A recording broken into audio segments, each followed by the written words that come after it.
안녕하세요 여러분. 잘 몰랐던 태국 이야기 치앙마이 라이프입니다. 요즘 태국에 계신 분들이나 태국 여행을 계획하시는 분들 사이에서 가장 큰 관심사이자 걱정거리는 바로 바트화 환율이겠죠. 바트화가 끝도 없이 올라가서 어떡하지 하는 걱정이 많으실 텐데요. 저도 같은 고민을 하고 있답니다. 특히 최근에는 미국이랑 한국의 경제 상황이 맞물리면서 환율 변동 폭이 커져서 더 걱정이 많으실 것 같은데요. 그래서 오늘은 최근 상황을 분석해보고 우리가 실제로 어떻게 대처할 수 있을지 이야기해 보려고 합니다. 경제 전문가 이야기도 많이 찾아봤는데요. 오늘 이 내용을 쉽게 풀어서 설명해 드릴게요. 먼저 환율이 왜 이렇게 변하는지 큰 그림부터 살펴볼까요? 가장 중요한 건 강달러 현상입니다. 미국 경제가 여전히 탄탄하고 금리도 높아서 전 세계 돈이 미국으로 몰리고 있는 것이죠. 반면에 한국은 어떨까요? 국내 소비도 안 좋고 수출도 불안한 상황입니다. 엎친 데 덮친 격으로 정치 환경은 거의 나락을 가고 있고요. 외국에서는 한국 시장을 매우 불안하게 바라보고 있죠. 이제 내년에 트럼프가 취임하게 되면 무역 환경이 어떻게 변할지도 걱정거립니다. 경제부총리도 내년 성장률이 2%도 안 되는 1%대가 될 수 있다고 전망했습니다. 이런 상황이 원화 약세를 만들고 있고요. 거기에 정치적으로도 불안정해서 원화 가치가 더 떨어질 수 있는 상황이래요. 경제 전문가인 신한은행 오건영 단장님 말씀을 들어보니까요. 우리나라만의 사정도 있지만 기본적으로 미국 경제가 너무 강하대요. AI 등 시대의 혁신을 주도하는 것도 큰 요인이고 에너지까지도 수출하고 있어서 전 세계 돈이 미국으로 몰리는 상황이라고 진단하더라고요. 예전에는 미국이 달러를 많이 풀면 그 돈의 70%가 해외로 나갔는데 지금은 상황이 완전 달라졌다고 합니다.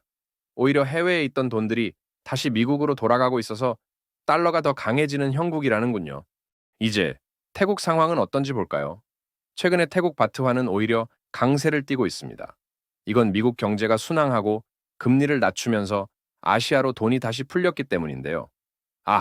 물론 한국은 예외입니다. 특히 태국은 관광업이 회복되었고 소프트 파워를 앞서온 정부의 경제 정책에 대한 전망도 좋아서 바트화가 더 강해지는 추세라는군요. 태국 경제 전문가인 벤자민 하트 변호사가 흥미로운 분석을 했는데요. 유라시아랑 동아시아가 경제적으로 되게 활발하게 움직이고 있다고 보더라고요. 특히 태국이 여러 가지 기반 시설도 많이 만들고 있고 국제 비즈니스의 중심지로 떠오르고 있어서 앞으로 바트화가 더 강해질 거라고 전망하고 있습니다. 이런 여러 상황이 겹치면서 원달러 환율이 1,500원까지 올라갈 것 같고 원화와 바트화의 차이는 당연히 더 커지겠죠. 특히 한국은행 총재가 금리 인하를 시사하면서 원화의 약세는 이제 불보듯 뻔한 일인데요. 일단 환율 변동은 길게 봐야 할 것 같아요. 일단 대세적으로 원화 약세와 바트화 강세는 지속될 것 같습니다. 그러니 지금 단기적인 변동에 신경 써봐야 딱히 방법이 안 보입니다. 40원대 초반을 인정해야 하는 것이죠. 제가 올 때만 해도 35원이었는데 오늘 43원을 넘었으니 거의 20%나 오른 셈입니다. 다시 예전을 기대하며 떨어질 때까지 기다리는 스탠스는 현재로서는 너무 막연한 일로 보입니다. 그리고 가급적 자산을 여러 통화로 나눠두는 게 좋을 것 같아요. 저는 토스뱅크를 쓰는데요. 토스에서는 외국환을 다시 원화로 바꿀 때 별도의 수수료가 없어서 당장 쓸 돈이 필요하면 쉽게 원화로 바꿔서 쓸 수도 있어요. 그리고 지금이 딱 학비 납입해야 하는 시점이잖아요.